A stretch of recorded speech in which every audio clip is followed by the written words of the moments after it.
oyo baza bapatriote ya bato bazolobela pona ekolo yango na répéter que toujours na rappeler que ale mabanku vieux wana akokosala mo contrepas ya sérieux so vieux nanga marque azalaki nga tozomona pouvoir hey.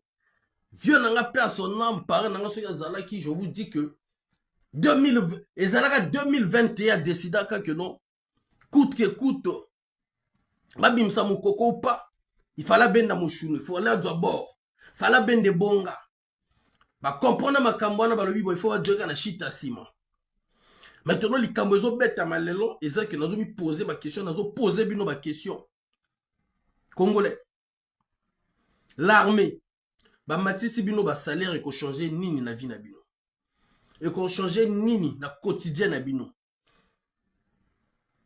parce que ba salaire ba matisi yango parce que bazo préparer kaka moi likambo na bango dès que ba ko silisa étape wana boko mona bozonga na vie ka ya kala. Est-ce qu'il ne serait pas temps que biso tout telema elongo pour notre bunde l'école? Est-ce qu'il n'est pas temps que M. Denis Sassou Nguesso, ceux qui comprennent qui bomoto, Christian Otuli, bonsoir. Bonsoir Papi Sassou, tout ce qui lui est fait est pour vie, même pas pour ses enfants. Et pour lui, et même pas pour ses enfants. Et là, comment que Zali, ceux qui vieux, on a quoi comprendre. On a ngaï comme on a zoloba. Kamoti ka pouvoir. Hayoka na ta même na mukoko. Abete la bango shita sima. Alo babo mukoko bon. Tu dois bokondia. To construire mboka. To tonga mboka. Nana besoin kende bolo côté. To kanga tous les points cardinaux ya mboka. Bana boya ka bo battre la mboka. Je pense que voilà to go sola moi muké. Moi muké. Parce que ceux qui a dit que baloulé la bango moi ma papa boy sait qu'il y a quelque chose qui ne va pas aussi chers amis. N'habitez sur la zone ba ma bien. Ceux qui ont baloulé la bango ma papa. Est-ce que nous avons baloulé la bango ma papa c'est parce que bango ba boy 2026 a se positionner. Est-ce que ceux qui ba mindele ba ko baloulé ma papa parce que mindele ba boy qui a tchamwana naï. Est-ce que 2026 ndenge ce soit baloulé la bango ma papa parce que bango ba moni que non to komi ko raté Afrique centrale là ceux qui Congo ils ont touché bamboka misusu pe kozala touché ça serait mieux que tout ça la moi net ndenge to sali na Gabon pour faire respirer le peuple que papier moni non makamone ko lekate akangi kanda ndenge Madeleine a lobby comme si amotaba double jeu abeti chita sima pendant qu'il na elle ya ba russe a commis pro-russe directement pro-russe directement. On est la première question. Deuxième question, c'est que est-ce que Papi a senti que non, la sali pe mingi, lobi na koko kufa, bana pe ba lobi ne papa, biso pe to dui pe belé, to yibi pe belé, et comme pe tomoko, to lia mindelo mwa mino, to beta bango shita sima, to vansa mboka, to bongsa na ba ndeko, to bongsa na ba congolais, wana question nazo mi poser, question pe nazo poser biba. Surtout comme la situation là, comment on va réagir. Mais vraie réaction, je pense que les Congolais, ceux qui élément neutre, moka bimi, aïko s'incruster dans le milieu. C'est-à-dire, aïko mi tient dans le milieu, chers amis. Donc, force moko, obazo contrôler te. Aïko mi tient dans le milieu. Ni koto na biso ba Congolais tokoki au moins qu'on respirer. Parce que force wana, force neutre wana, koyaka na milieu wana.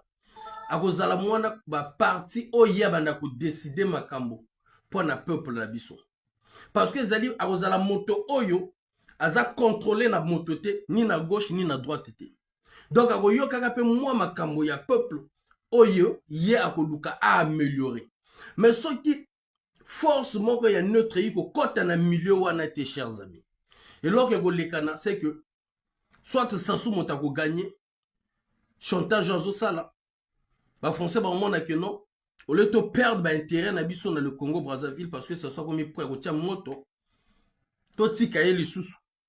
Et comme ça, ce que banzima les sous Sassou, va rajouter biso les sous ba passi. Donc to prolonger ba passi na biso. Les Cambodgiens diawana. Soit la France a compris que Ba mataba kitato sala moi image ya oligi na Gabon. Moto akoko yiba mazo tongisa pe moi. To mema moto moko na makasi. Mais to moto ba komema ndenge nini wana yebika ka bango. Parce que quand ni bango moto ba mema biso na journal le 5 juin, monsieur Denis Sassou Nguesso. Sassou n'a aucun fibre patriotique pour penser l'intérêt de nation. Son rapprochement avec la Russie ne date pas d'aujourd'hui. C'est une façon de tirer l'attention de la France. Merci. D'où je dis, je parle du chantage. Merci Madeleine Samba. Merci Madeleine. Le chantage là ne pourra pas marcher tant que il y a une deuxième force qui va s'imposer au milieu. Mais ça peut marcher tant qu'il n'y a pas une force, il n'y a pas un rapport de force à côté. Vous vous souvenez avec Hollande, le rapport de force, la corruption, Babati Bakiti, on nous a installé Sassou. 2021, non, 2016 déjà, on nous a installé Sassou. Changement de la constitution, il peut consulter son peuple. 2016, il s'est installé. 2021, on nous a envoyé un cadavre du Congo-Brazzaville jusqu'en France. Ils ont fermé des yeux. Ils ont accepté qu'il était décédé. Awa, ceux qui n'ont pas jet privé, ceux qui n'ont pas aéroport. Parce qu'il n'y avait pas une troisième force qui s'opposait au milieu. Awa, ceux qui troisième force s'opposait dans le milieu. Peu importe de ce que tu es. Mon frère Okomi Moto. Okomi parmi les décideurs de ceux-là qui vont sauver le Congo. Okomi le porte-parole. Okomi vire à Congolais. Ndenge zo beta mabwe. Mais ma force wana bozo continuer kaka na ba distraction. Bon tala. Ça soit conquérir la Russie. Je vous le dis, Sassou n'a pas conquéri la Russie. Parce que la Russie a besoin des partenaires sûrs aussi. Mais pour le moment, comme Sassou, c'est lui qui tient, qui est au milieu de l'Afrique centrale, là, il faut essayer un peu de bouger un peu les fils. Mais il n'a pas conquis la Russie. Et le jeu qu'il est en train de jouer, je pense que là, la France va décider. La France va décider. Mais pour que la France décide vrai là, c'est vous et nous. Surtout l'armée. Quand la France va dire, il y a des forces qu'on ne maîtrise pas. Et Koko, Cholomoka, ça peut glisser, ça peut aller ailleurs. C'est là où vous allez voir que les choses vont aller. Ondeli est l'homme idéal pour la reconstruction de notre pays.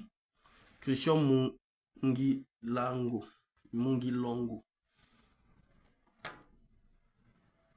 On va finir la vidéo parce que je vais couper. Lobby Forobima, le Tongo. On va finir la vidéo. Donc, merci à mon ami qui m'a envoyé. Donc, ça, c'est les sociétés déjà russes qui se sont déjà installées. Hein, au Congo-Brazzaville, là. Regardez. Les sociétés russes qui ont déjà récupéré. Quelques sociétés abandonnées par l'ENI.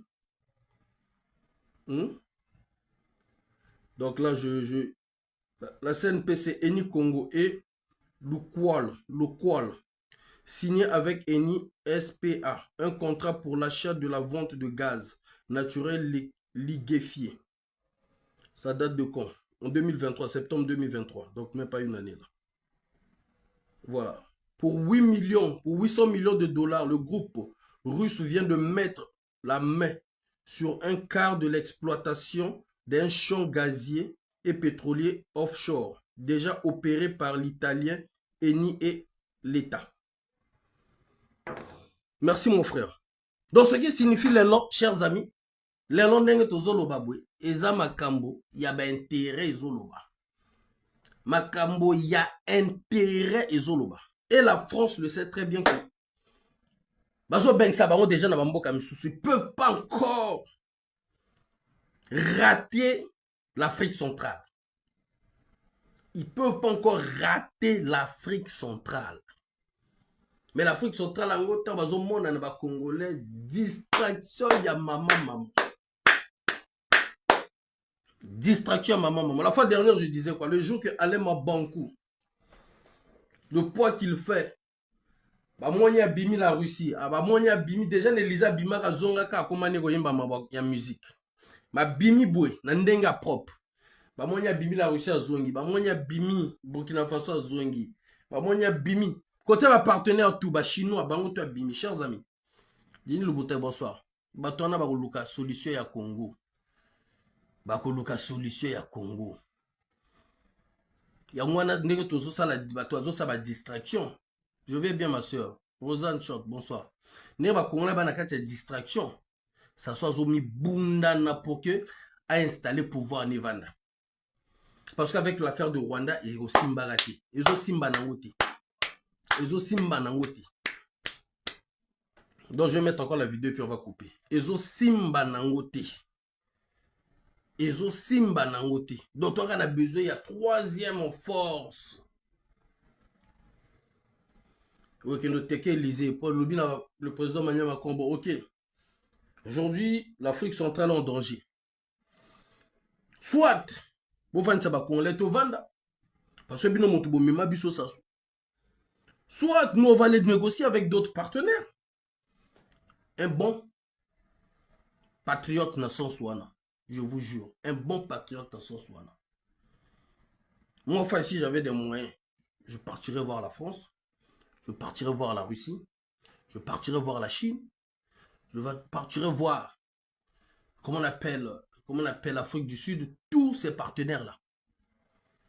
Et ça, les Kambo, ils ont bête à man, et ça, les Kambo, ou c'est ça, ou biso tout ko ba yanké. Eh, ils ont bongo.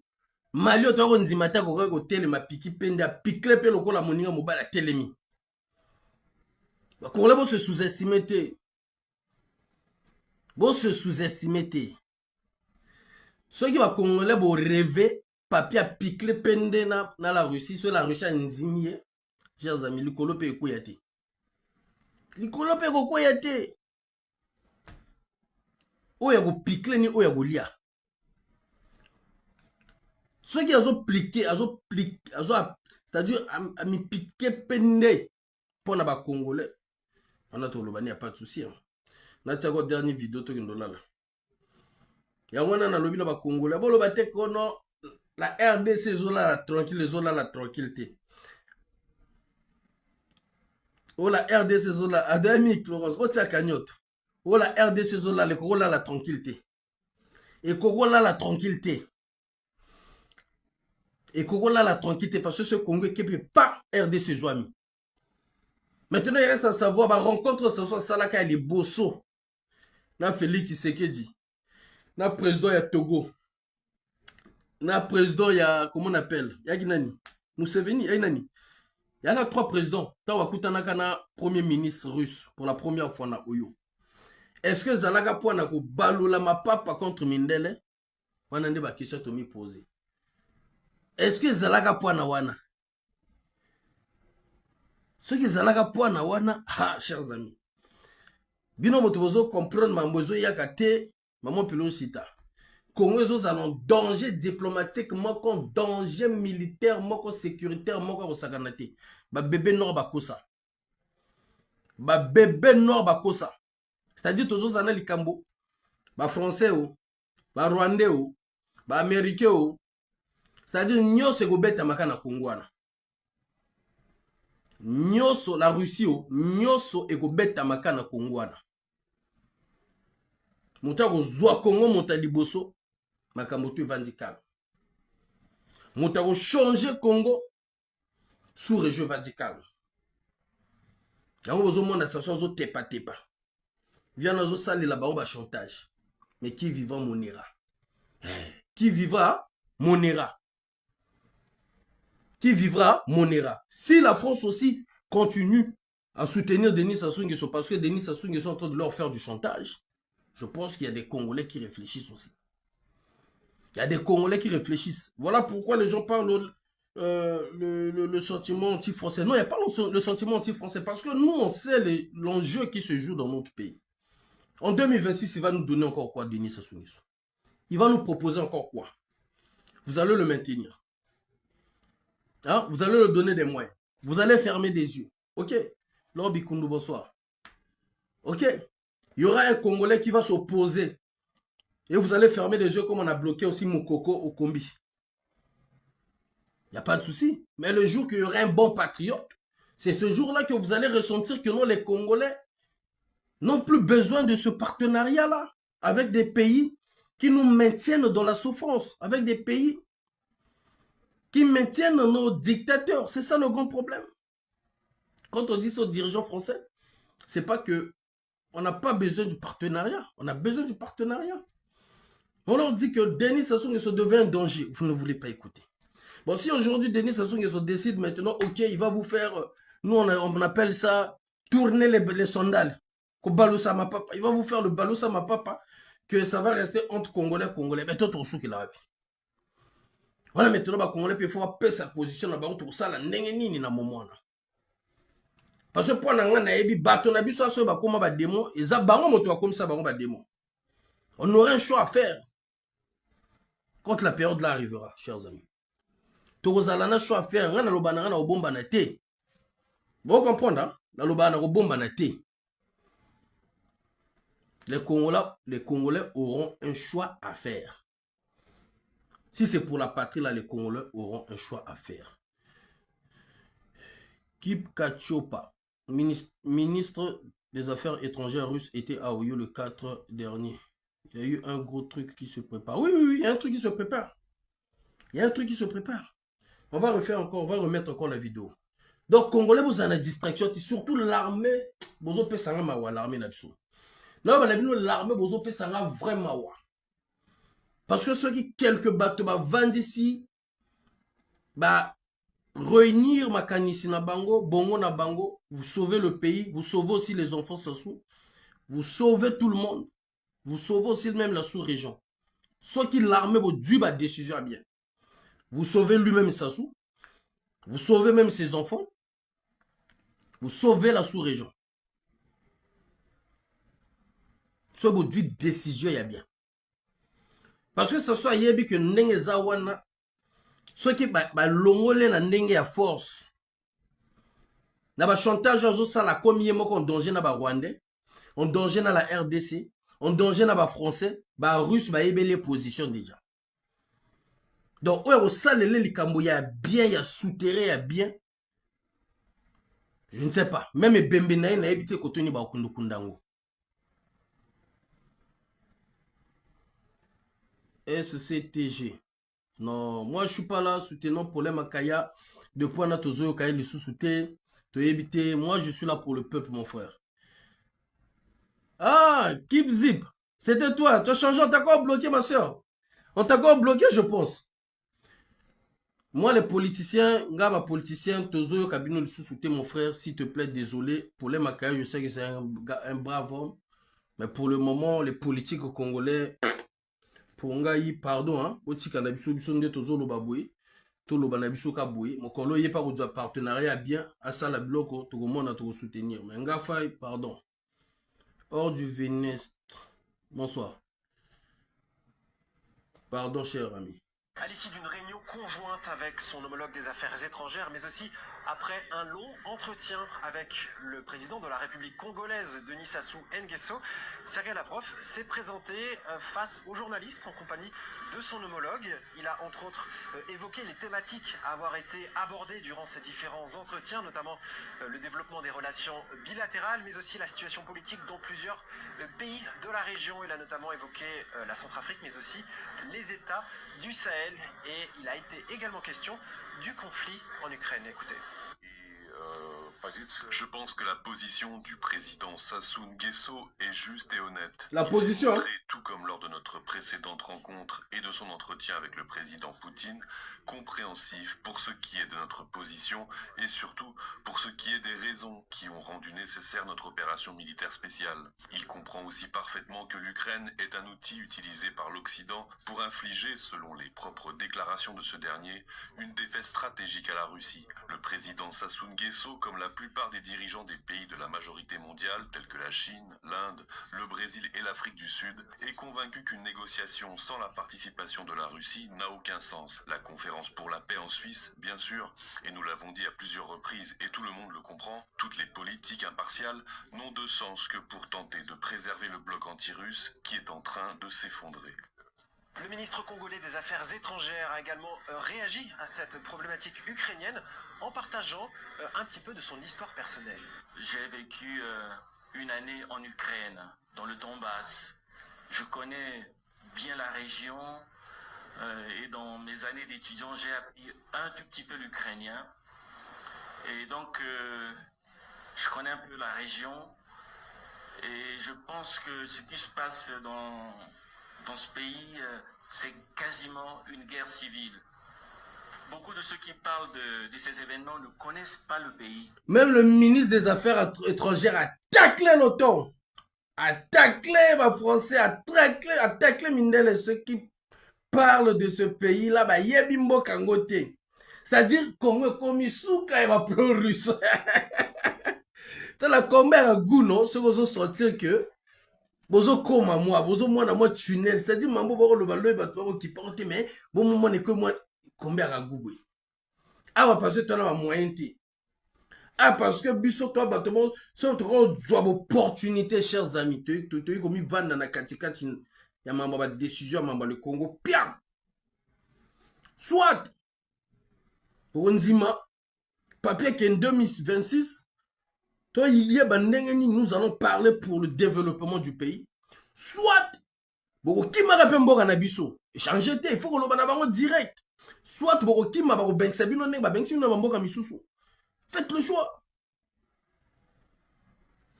Faites le choix. Vous savez le truc qui donne l'avantage à Denis Sassou Nguesso. Parce que lui, quand il menace, il sait menacer. Il sait faire le chantage. Mais le Congolais ne sait pas faire le chantage. Le Sénégal a fait le chantage, a eu un résultat. Le Sénégal a eu à faire du chantage, ils ont eu un résultat.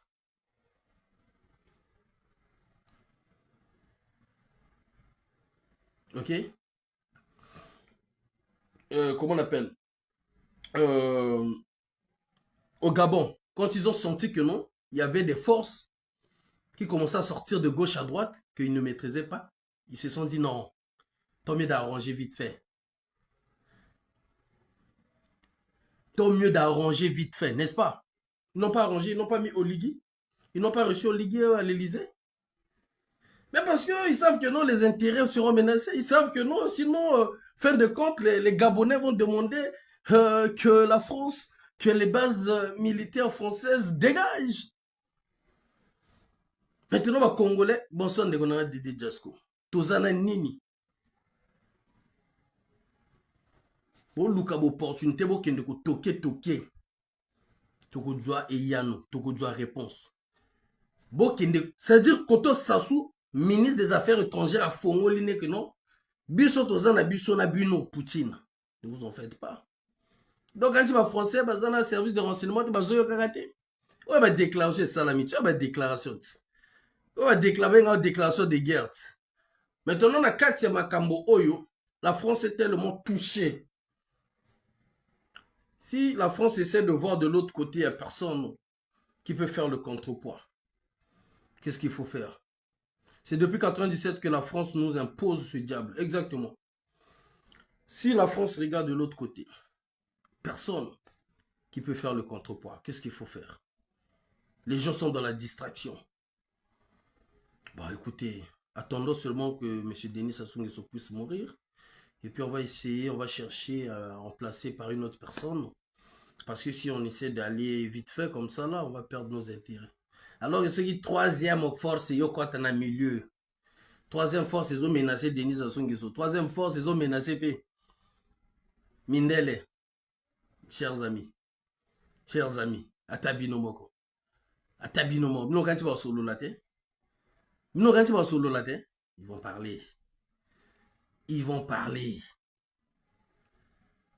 Ils vont parler.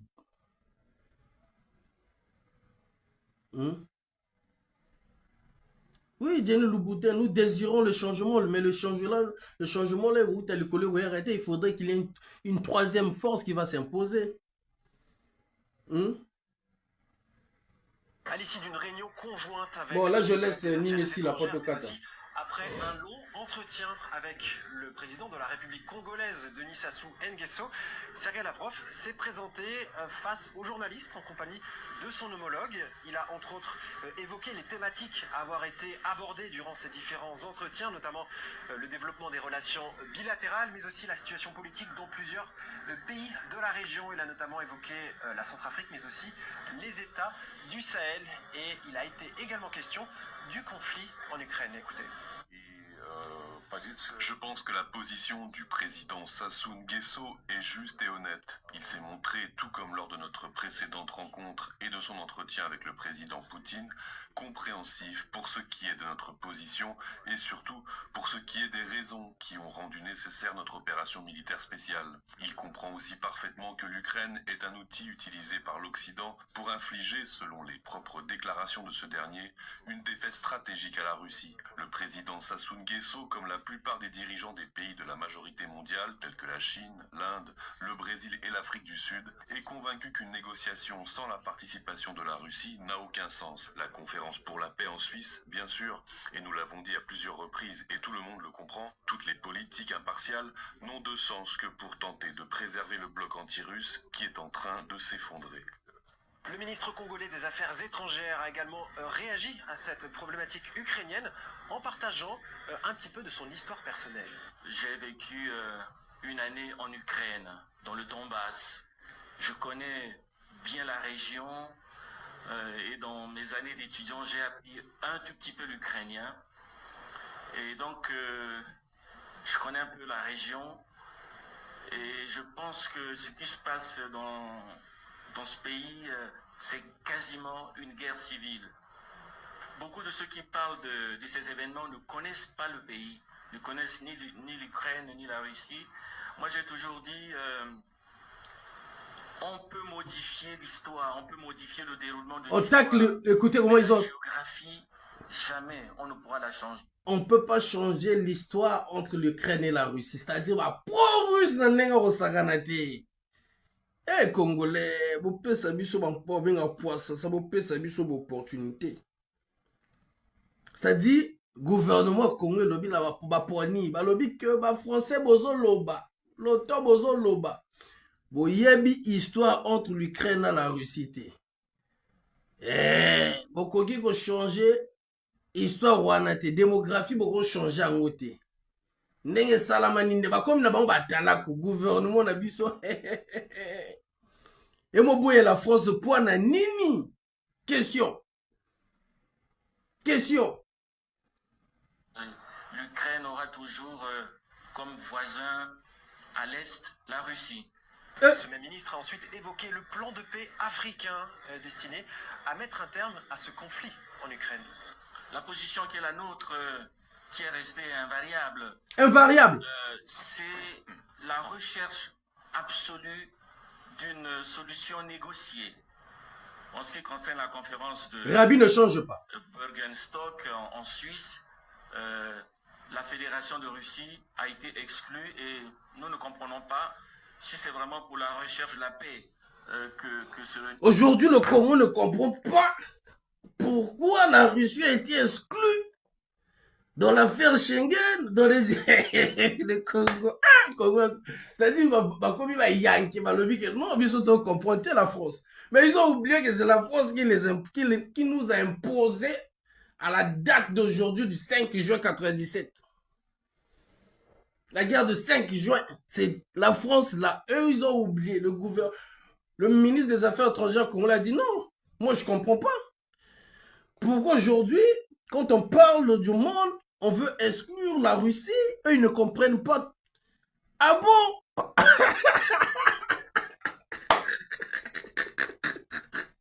Non, le Congolais est formidable, là, le Congolais est formidable. Le Congolais, comme Congo, gouvernement Congo, bah, comme batala quoi la Russie. Le gouvernement Congo, bah, ça batala kuna bango.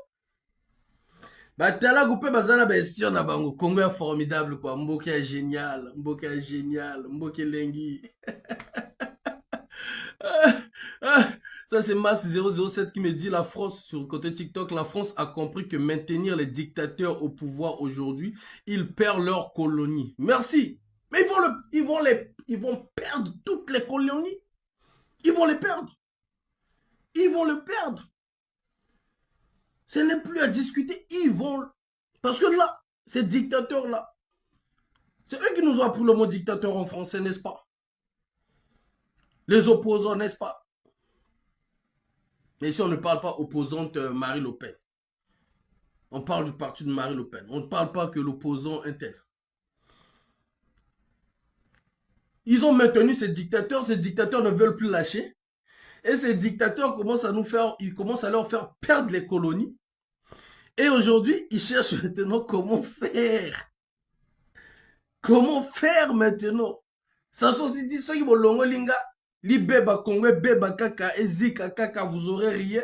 Bah, pétrole, on peut besoin, kabiso tout au perdre. Non, monsieur Denis Sassou Nguesso. Ben Bungelo, bonjour, bonsoir. Mungele, bonsoir. Non, gouvernement Congo, vous payez un plaisir. Maintenant, au besoin ça, on a compte qui patriotisme. Au besoin ça, on a vous variez Mindele, vous liguez comme Mindele, vous aimez plus les Français, quoi. Vous les aimez plus, quoi. Vous avez compris que non, ils vous ont utilisé ou comment? C'est comment? Dites-nous là. Je vais couper ma vidéo à bientôt. Dites-nous parce qu'on va finir seulement cette vidéo-là. Le gouvernement congolais, est-ce que vous avez compris que non? On vous a utilisé ou c'est comment? C'est comment? Maintenant, nous les Congolais positionnons la aux Alawapi. Vieux aller ma bankou. Tika ma musique, vieux aller ma bankou. Banda ba voyage, ça, le col ba frontière Niamsi, vieux ma bankou. Bon, comme ça message, on a vu aller ma bankou. Il a un poids qui pèse, il pèse le vieux là. Commence à frapper sur les lobbies. Kende bamboka nyoso Israël o kende o ba Égypte da ebite o ba kende bamboka tuana. Zongela kota le président Hollande de temps beaucoup tanaka na Sogyaki Sarkozy. Loba na que la fois dernière j'étais là quand je suis sorti, je ne parlais plus là, je suis revenu, qu'est-ce qu'on fait pour le Congo? Parce que quand on kotaka na Élysée vieux aller ma bankou, tu es ressorti, tu es devenu mambono ba musique, koko mambo le blepso bamba blamba, mambo to mo comprendre. Au moins même non, on ne veut pas de ça. Vieux aller ma bankou. Tu pèses tellement que si tu parles du Congo comme les Franklin Nyamse ils le font, vieux candidat, vieux, tu prends le pouvoir, pourquoi pas? Tu as tous les atouts. Bon, comme ça allait ma bankou, message s'il vous plaît. Atika biso mambo ferrego la musique, je ne sais pas quoi. Non. Il a la tête, il a un carnet d'adresse. Repars à l'Élysée là-bas. Laurent Nabarro, j'étais venu l'année passée, je ne sais pas quelle année. Je suis ressorti, Nakomaï Baba. Il a été déjà corrompu. Ah bon? Je ne sais pas. Sinon, Kende na bamboka misusu. Ba Congolais na ko sabino te moment où eza moment crucial. Moment où eza moment crucial. Pierre Madeleine, ils n'ont plus de soutien. N'oublie pas que le PDG de Total, Patrick Bouyane, était au Congo. C'est le double jeu. D'accord. Mais on a le but, non? On a le double jeu, oh. Madeleine, on a le double jeu, oh, Massamba. Madeleine Massamba. Ngoula Tsaga Maman Nedjemi samedi. On a le double jeu, c'est un jeu plus dangereux que vous allez traiter moko. Double jeu, oh, c'est un jeu plus dangereux. Nandenga osaganate. Yann nandenga osaganate. Centrafrique va saler là en double jeu. Centrafrique qui kenda. Même si le Colombo on a catch le Colombo Liban. Niger va saler là en double jeu. Niger et Kei. Mali va saler là en double jeu. Mali et Kei.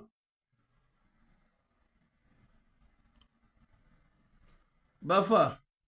Non, je souhaite qu'il y ait un changement. T'inquiète pas, il sera remplacé par un général.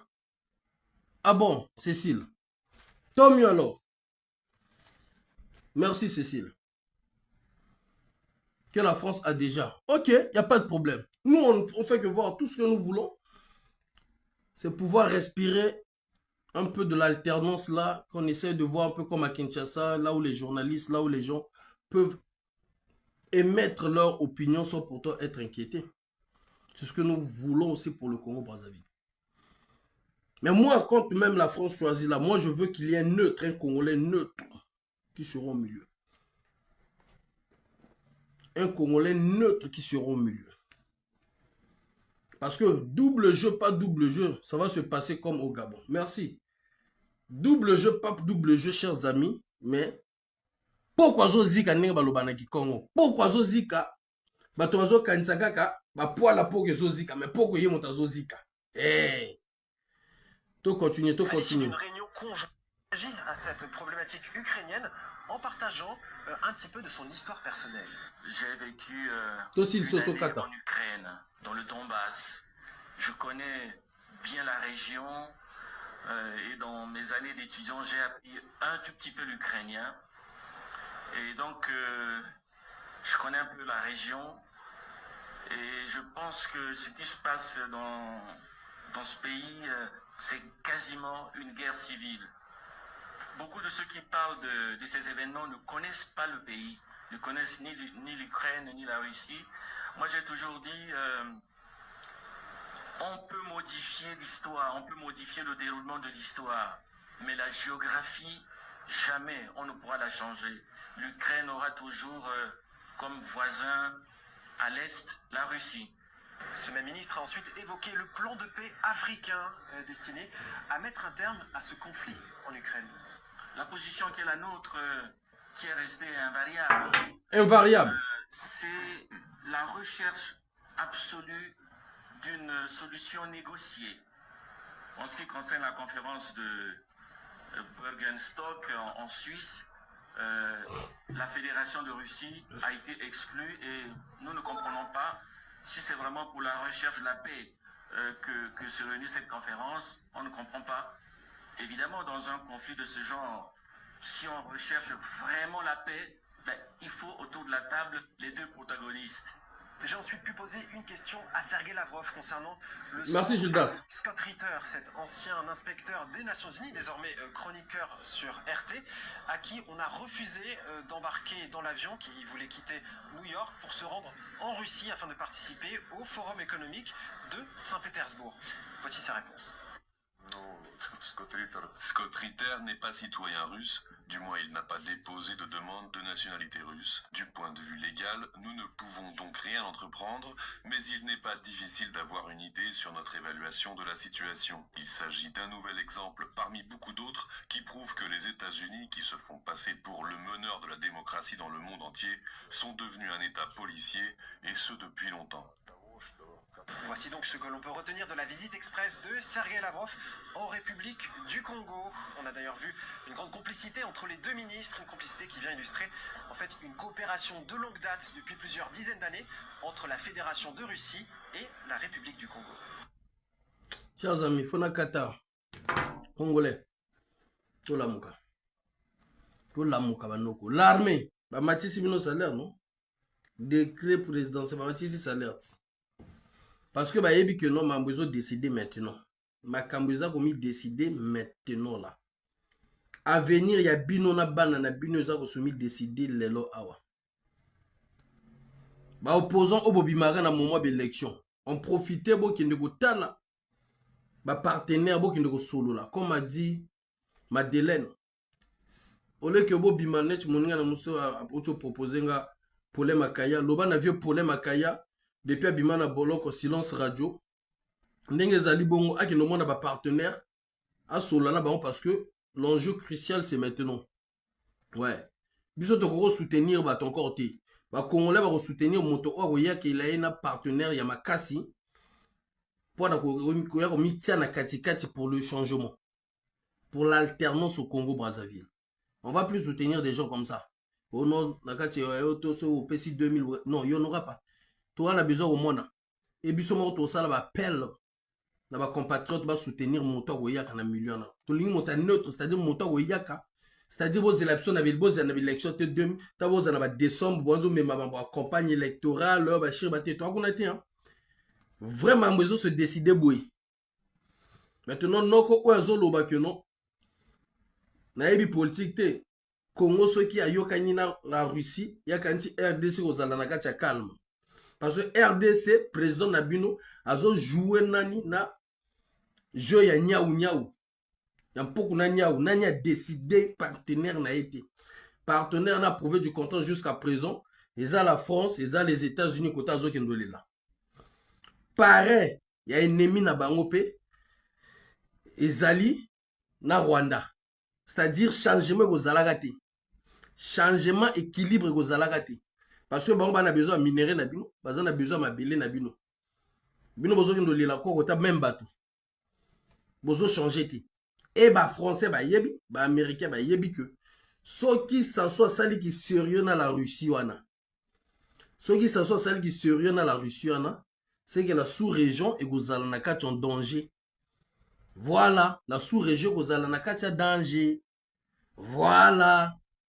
La RDC gozala na danger. Gabwe kozala pe na danger. Voilà. Aponi na la Russie tazo meka zo sala ba français chantage parce que ta ba français ba mona bo ba mona ba intérêt na biso amoni no keep zik aba mona intérêt na ba ko menacer non to tike kaka non akwazo ngo tia mwana ni ba ko job so ki ba quel militaire ba yo tia biso na Congo na ba imposer pe biso mwana. C'est comme ça il a toujours fonctionné.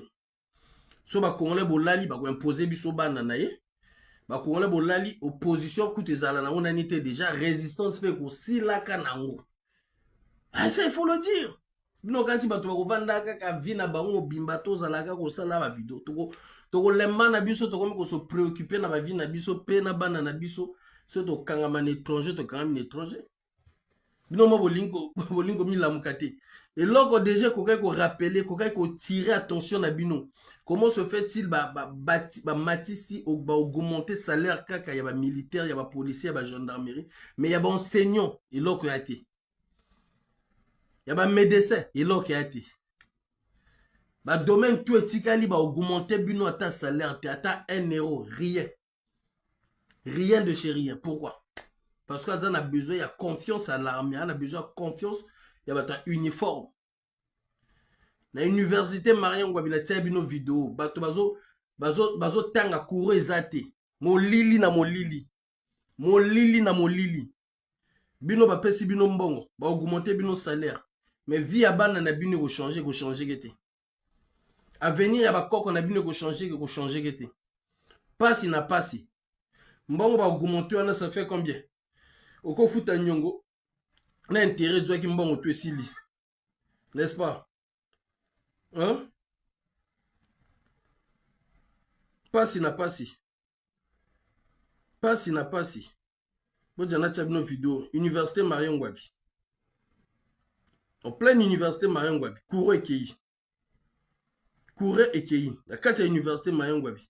Bana bazo tanga na molili. Tozana mai na mopandi. Monsieur Denis Sassou Nguesso a comme ça la conférence. Auquel ni besoin de une invitation pour un match. Ba modobo django te nazo kata vidéo s'il vous plaît.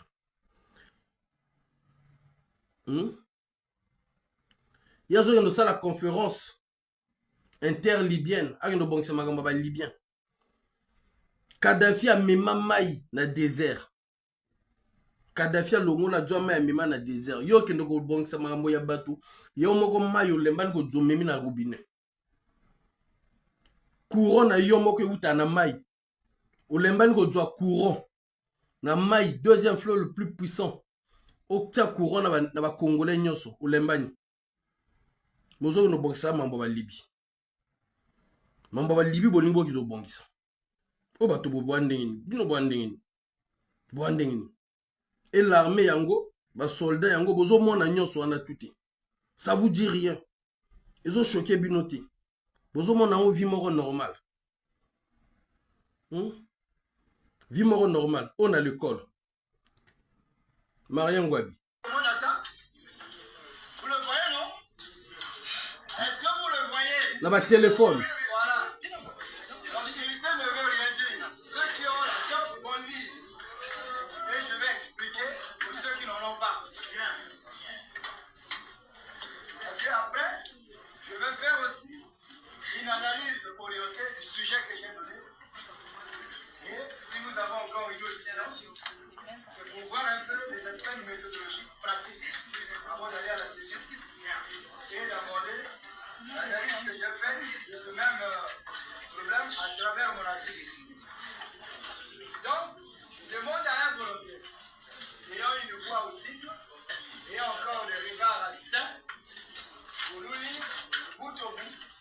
Université Marien Ngouabi. La vulgarisation Pas d'électricité. d'une idée de la science. Et nous allons faire une Ils utilisent les téléphones. Pas de courant. vulgarisation d'une idée de la science. Pas de courant. Tout le monde a ça? Pas d'électricité. Est-ce que vous le voyez? Voilà. L'obscurité ne veut rien dire. Ceux qui ont la science vont lire. Et je vais expliquer pour ceux qui n'en ont pas. Parce qu'après, je vais faire aussi une analyse orientée du sujet que j'ai donné. Et si nous avons encore une autre séance, c'est pour voir un peu les aspects méthodologiques pratiques avant d'aller à la session. Essayer d'aborder l'analyse que j'ai faite de ce même problème à travers mon article. Donc, je demande à un volontaire, ayant une voix audible, ayant encore le regard sain, pour nous lire bout au bout la partie intitulée La vulgarisation d'une idée de la science. Et nous allons faire une analyse. La vulgarisation d'une idée de la science. Dans un pays Volontaire. couranté.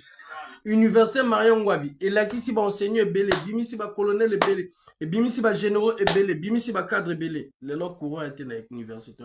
Babo Izaranati. Qui m'ont téma ma bi bozana. Chers amis, natiki bino. Là, mais ce bolingo vanda bongo, bo vanda na bino bongo, ba vi na bino ko bonga kapete. Et ko bonga ka nango pe kakate. Bo bako imposer biso moto mususu o ko mema biso pe rythme na ye. Bana na bango pe bakozwaka ba poste lokola ba koko na bango pe bazozwaka 3 4 5 6 postes. Bino bozana miwumbu na bango, bokufa miwumbu na bango, pas de changement. Pas de changement. Voilà. On est ensemble, chers amis, je vais vous laisser. Lobby Fona Lamkatongo. André, bonsoir. Lorsque les gens tiennent les raisonnements du genre, Denis Sassou Nguesso se rapproche de la Russie par l'intermédiaire de son ministre des Affaires étrangères. Attendez, je vais lire ça vite fait. Attendez, je vais lire vite fait. Je vais lire monsieur André qui a écrit quelque chose. Ondoi.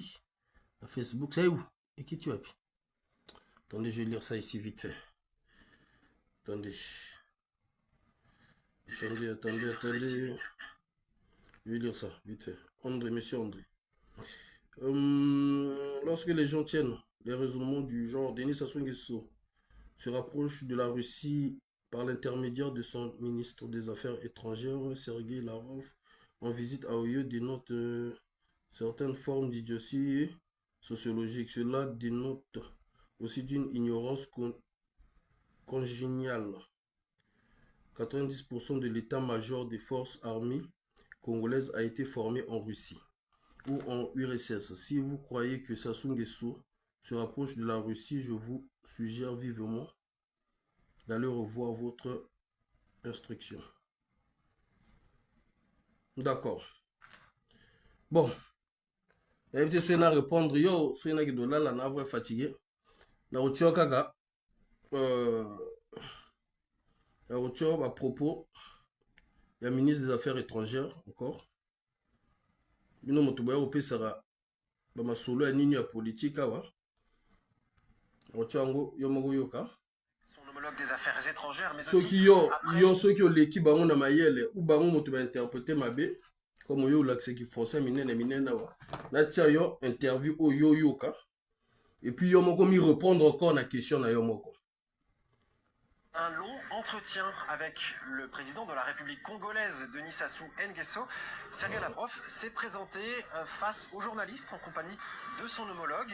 Il a entre autres évoqué les thématiques à avoir été abordées durant ces différents entretiens, notamment le développement des relations bilatérales, mais aussi la situation politique dans plusieurs pays de la région. Il a notamment évoqué la Centrafrique. On parle de la région, hein? On parle de la région. Congolais wana bino mayele me moto oto benga kizengi asasu boto benga yuma azana zo konza biso monsieur André. Bazolo bela makabu ya sous région ya ngaiti. Bazolo bela soutien ya Sassou envers la Russie eza ngaiti. Peut-être yo moto l'équipe on a mayele soki biso tozo yo ka bien te. Maman mat. Congolais bolinko ko mama minene.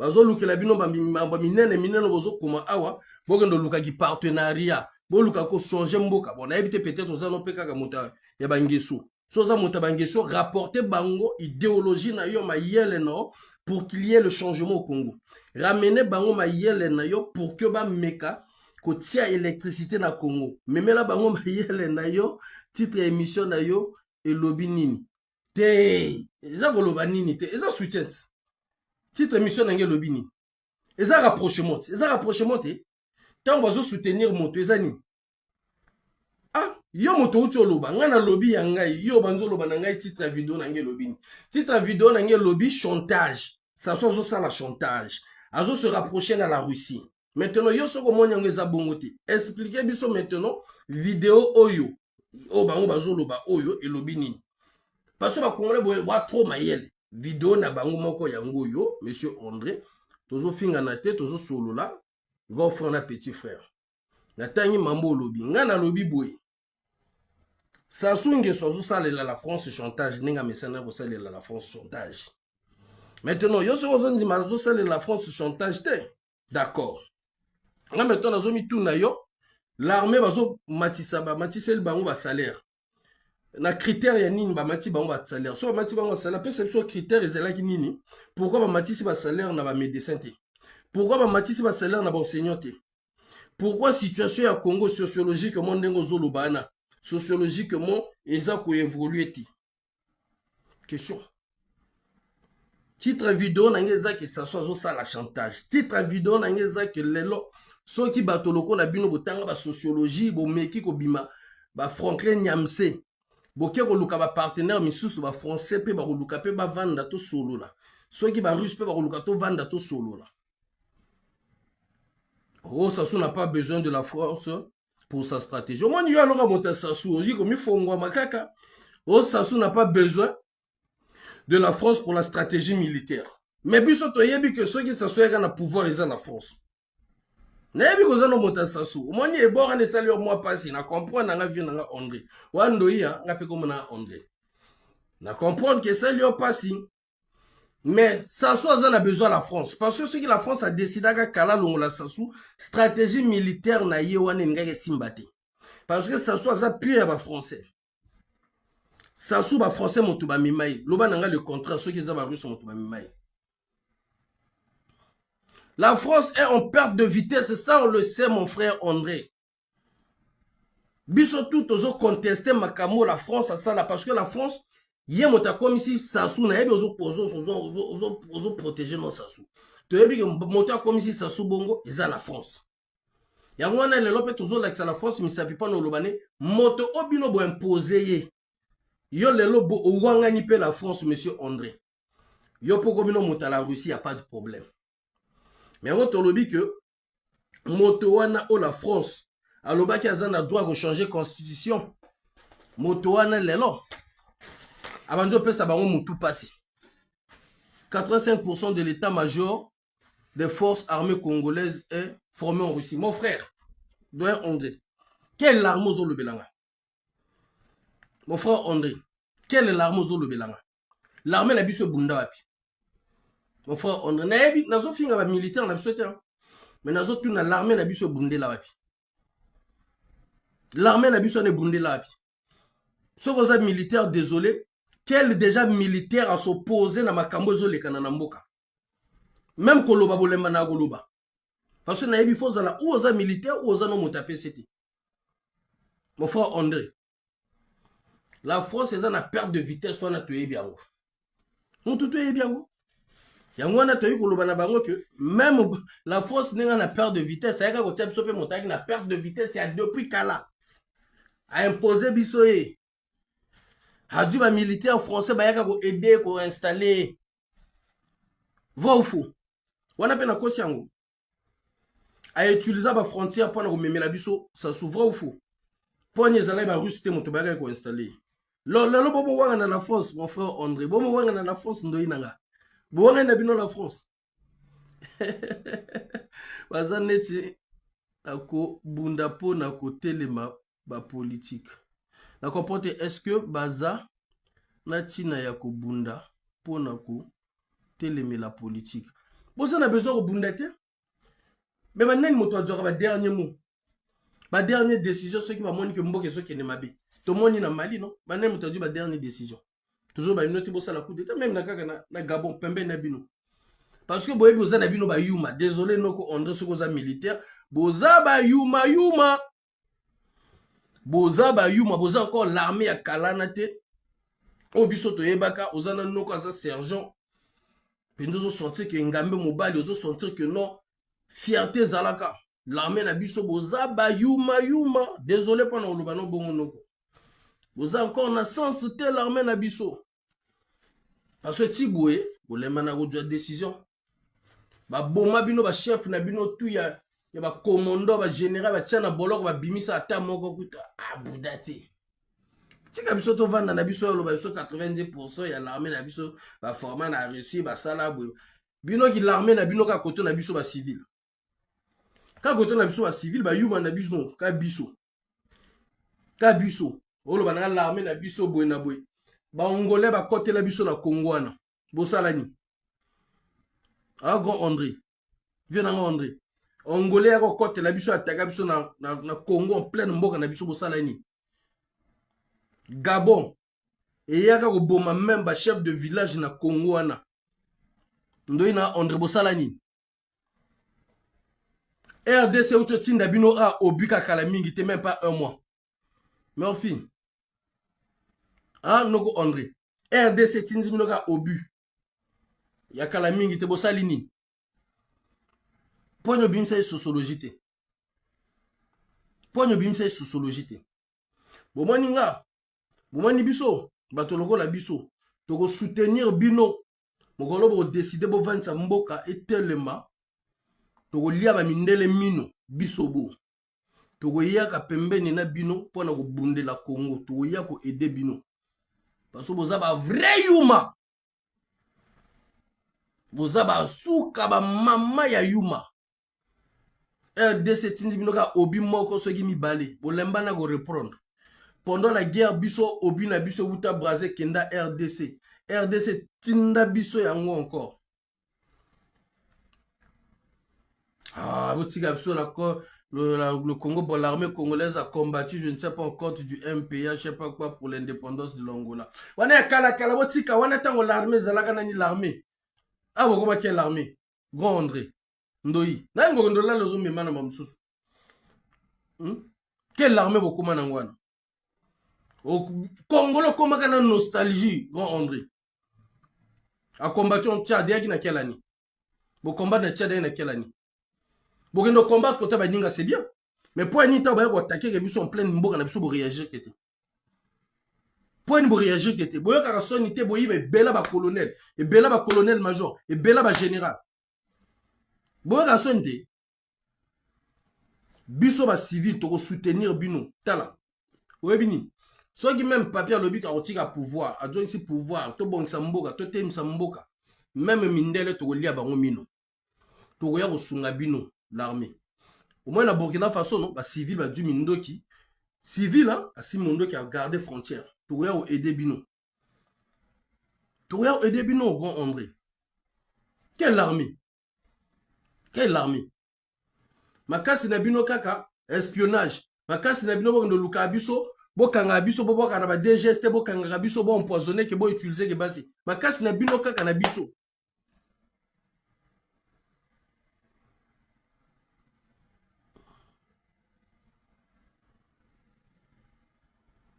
Oh, oui, ça n'a pas été mambo na zulu. Pardon, na tiko kondola la pardon.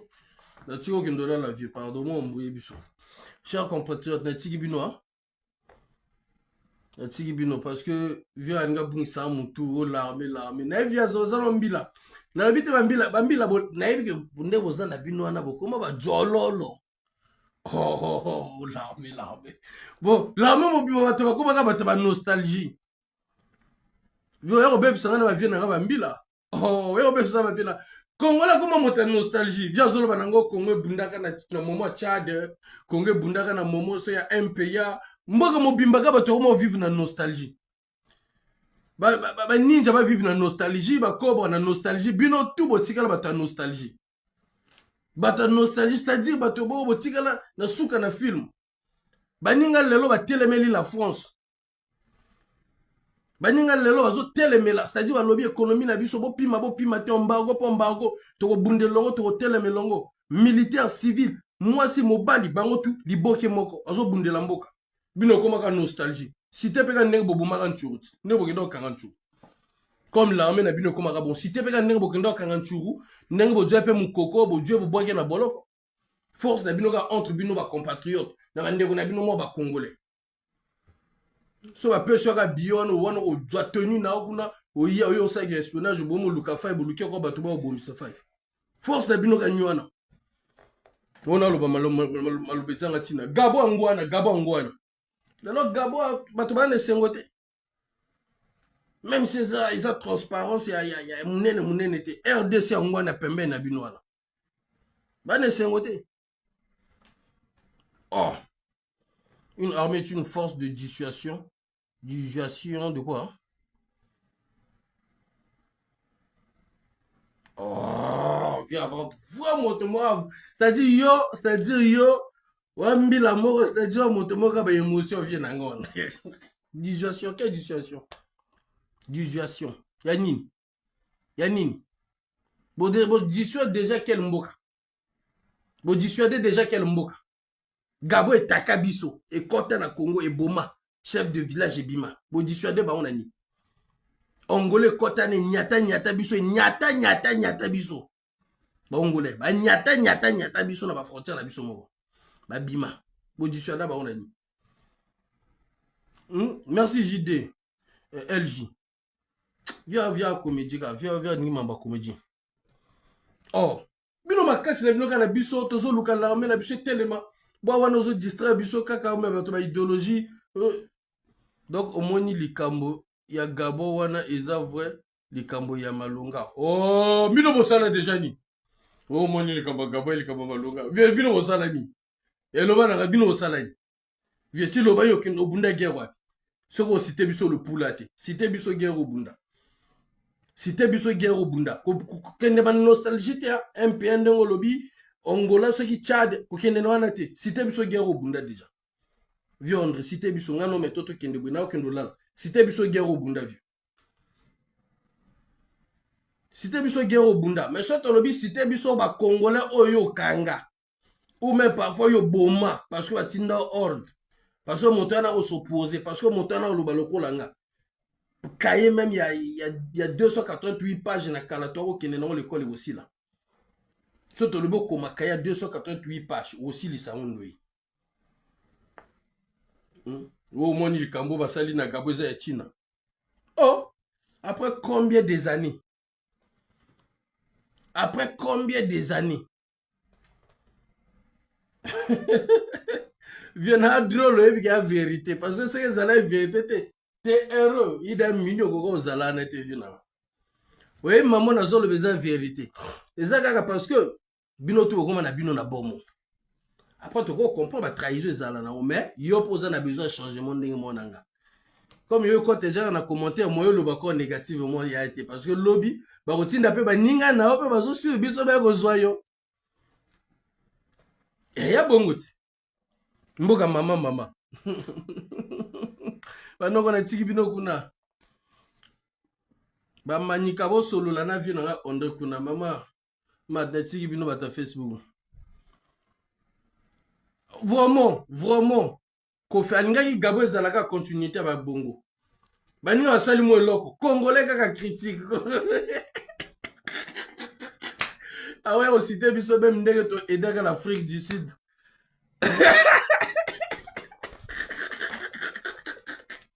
Ba vient dans l'armée là. Ba vient na biso ba tenue bata uniforme. Biso so na biso ezaki lobi to telema to bunda elongo pona Congo to kolia mindele mino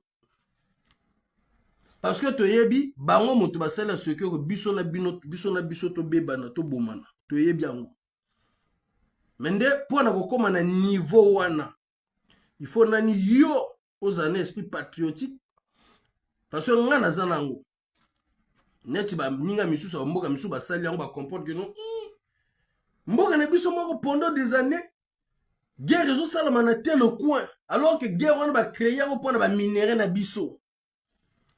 Ah bon, donc basala biso bongo mpona bazwaka biloko na biso alors que bana na biso moto yanga babénéficie nango. Bon baye tosala ndenge tosere ceinture tobunde longo bamama batelemi mpe bapapa batelemi biso mo mpe toyi toyosimba mpe mindoki toyi kopesa bino coup de main tokolia bango mino tokobude tokotonga Congo ensemble elongo.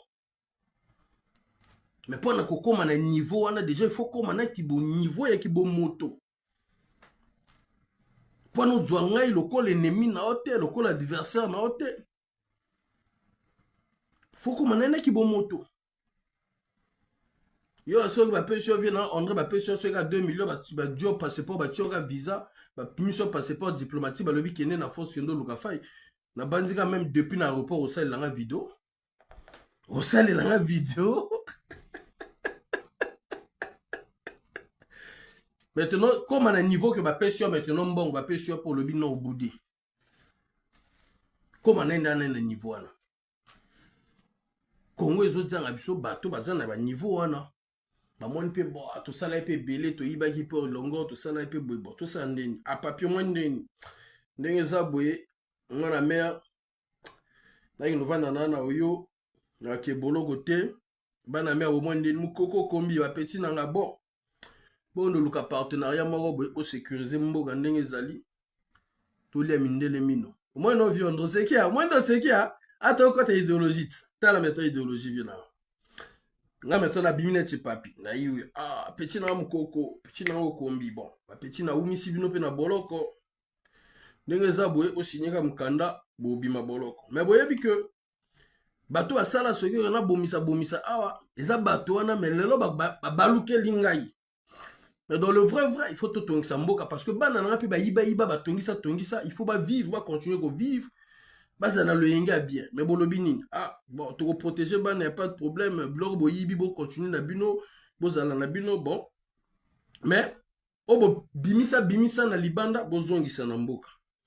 To signer mokanda. Bon papi, to yebi que non so to tinyo na FMI kuna. Et comment on appelle na CPI. CPI on ezalaka po na miindo. Bon moi dis non. Ok, c'est PIT. Vanda no kaka neti Joseph a osala. Tambola no na quartier, tambola no ndengo lingi. Sinye mukando, sinye mikanda. To ramase mindoki nyoso. To vandi si bana Congo nyoso. To vandi longo.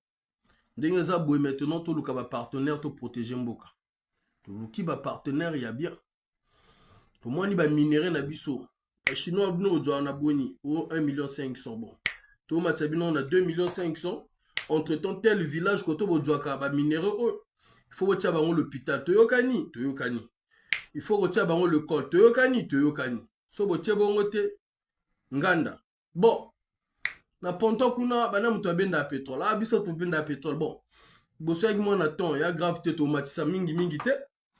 Mais ba litre qui combien parce que même ba litre pétrole to yeba na biso te combien mata kuna. Ah mata moi boy. Bon. Y a pas de problème. Toyokana na tel partenaire.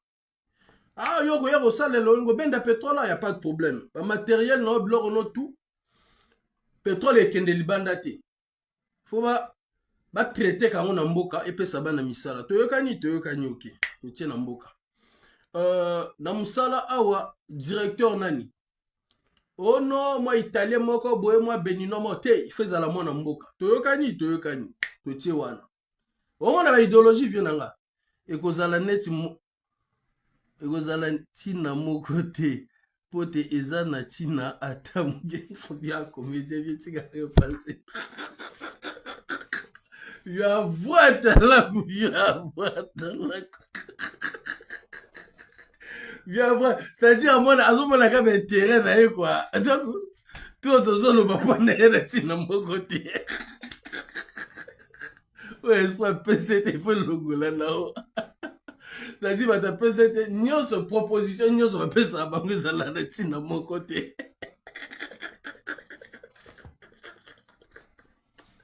Tout ça, le cher compatriote, nous allons Tongo. Mais dans Mboka Misusu, nous avons salama. Dans Burkina Faso, nous avons salama. Badiba na Mboka, bazo pesa misala, bazo fongola opportunité, bazo mona moi clair. Bien que économiquement parlant. Ba français bazo kangaka moi bavan mais bazo bongisa malembe. Mais yo zo mona ngo kati na moko te vu avoir mon PCT, oyo bonga te. C'est-à-dire ya moto moko wana titati mabiala. Opposant moi na opposant mon souhaité, c'est-à-dire kaka ni.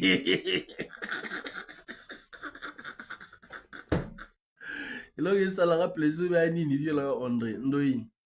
Et ça que sociologie no yo koma ebele a yo moko sentir que non makambo eke bien te.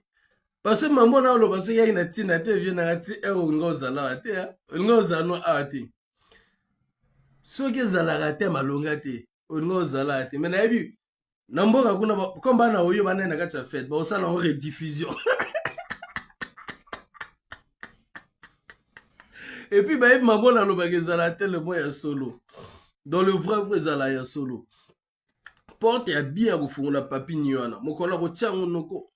Au moins, biso mo ba congolais mo tuto ba botika vient biso bana ne kuna botika papi HDG pusani to biso na biso mo ba congolais to bongisa mboka. Malvisa na tina mo côté.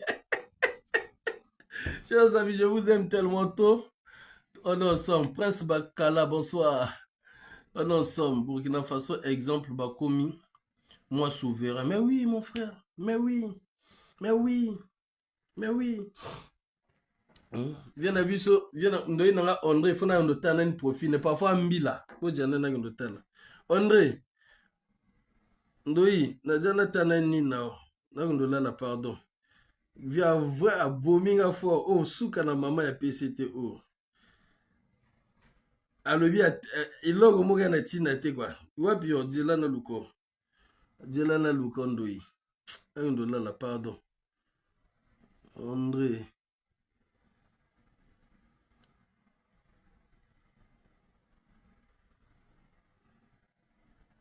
Ouais, bien Ndoyi.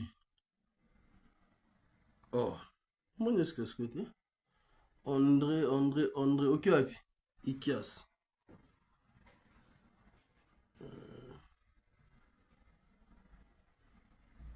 Non, mon photo. Oh, ok. Bon, chers amis, la pardon. On est ensemble. Bonne soirée, Nabino. Là, on demande après.